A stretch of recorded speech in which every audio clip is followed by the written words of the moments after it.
Beberapa waktu lalu, pihak Bareskrim Mabes Polri menghentikan penyelidikan kasus dugaan ijazah palsu mantan Presiden RI ke-7, Insinyur Haji Joko Widodo. Penghentian ini jelas menimbulkan pro dan kontra, terutama dari kubu pelapor, yakni saudara Roy Suryo, CS. Hal ini karena, kubu Roy Suryo CS mengklaim jika mereka menghadirkan beberapa bukti dokumen, yang setidaknya bisa menjadi dasar bagi pihak kepolisian untuk terus melakukan penelusuran terhadap dugaan ijazah palsu mantan Gubernur DKI Jakarta tersebut. Terus apa sebenarnya yang menjadi dasar Bareskrim Mabes Polri menghentikan penyelidikan tersebut, dan apakah keputusan Bareskrim tersebut sesuai dengan ketentuan perundang-undangan yang berlaku? Jika mengacu pada Kitab Undang-Undang Hukum Acara Pidana atau KUHP, tidak mengenal yang namanya penghentian penyelidikan, dan yang ada hanya penghentian penyidikan, yang ditandai dengan keluarnya surat perintah penghentian penyidikan atau SP3, sebagaimana yang diatur dalam pasal 109 KUHP.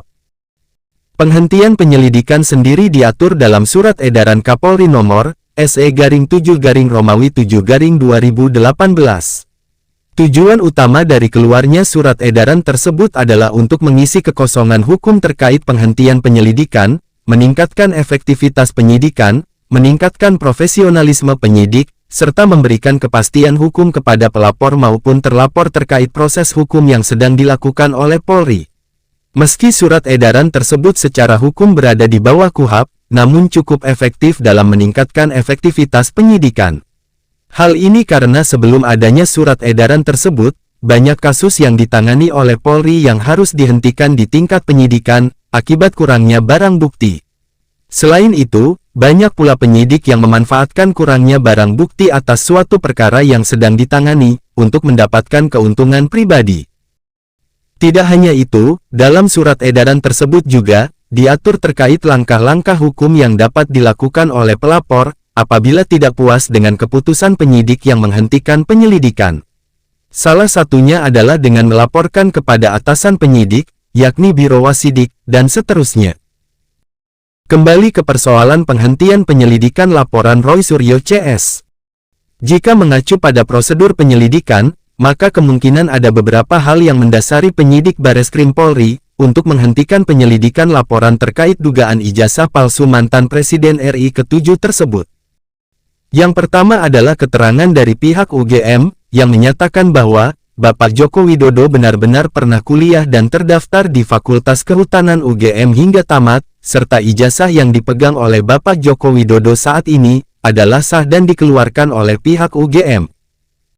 Yang kedua adalah, keterangan dari dosen ataupun teman-teman kuliah dari Bapak Joko Widodo, yang memastikan jika beliau benar-benar kuliah di Fakultas Kehutanan UGM, hingga wisuda dan memperoleh ijazah. Dan yang ketiga adalah, hasil uji forensik yang dilakukan oleh Puslap 4 Mabes Polri terhadap ijazah yang dipegang oleh Bapak Joko Widodo, yang hasilnya identik dengan ijazah rekan-rekannya sesama alumni Fakultas Kehutanan UGM.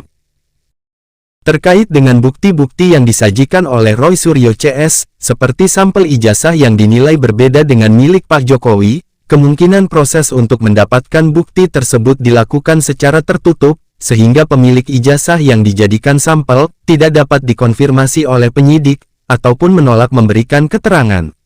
Dengan demikian, bukti-bukti yang disampaikan oleh Roy Suryo CS tersebut, tidak bisa dijadikan alat bukti untuk terus melanjutkan penyelidikan dugaan ijazah palsu Bapak Joko Widodo. Terus bagaimana dengan lembar pengujian skripsi yang tidak ditandatangani oleh penguji? Perlu diketahui bahwa ijazah dan skripsi adalah dua hal yang berbeda. Skripsi hanyalah salah satu syarat untuk mendapatkan ijazah, sementara ijazah adalah bukti jika seseorang telah menyelesaikan studi di sebuah perguruan tinggi ataupun universitas, dan berhak mendapatkan gelar sarjana. Pemeriksaan skripsi, termasuk KKN, KHS, dan lain sebagainya, hanya akan dilakukan apabila ada bukti kuat terkait dugaan pemalsuan ijazah, ataupun ada perbuatan melawan hukum dalam proses penerbitan ijazah, misalnya ada seseorang yang tidak pernah kuliah, namun memiliki ijazah. Dengan adanya pengakuan UGM, keterangan dosen dan rekan-rekan kuliah Pak Jokowi, serta hasil uji forensik terhadap keaslian ijazah Bapak Joko Widodo, maka keaslian terkait ijazah Presiden RI ke-7 tersebut tidak perlu diragukan lagi. Sehingganya, pemeriksaan terhadap skripsi tidak perlu dilakukan. Olehnya itu, dalam pandangan kami, keputusan Bareskrim Mabes Polri yang menghentikan penyelidikan dugaan ijazah palsu Jokowi tersebut, sudah sangat sesuai dengan peraturan hukum yang berlaku. Terus bagaimana menurut Anda teman-teman semua?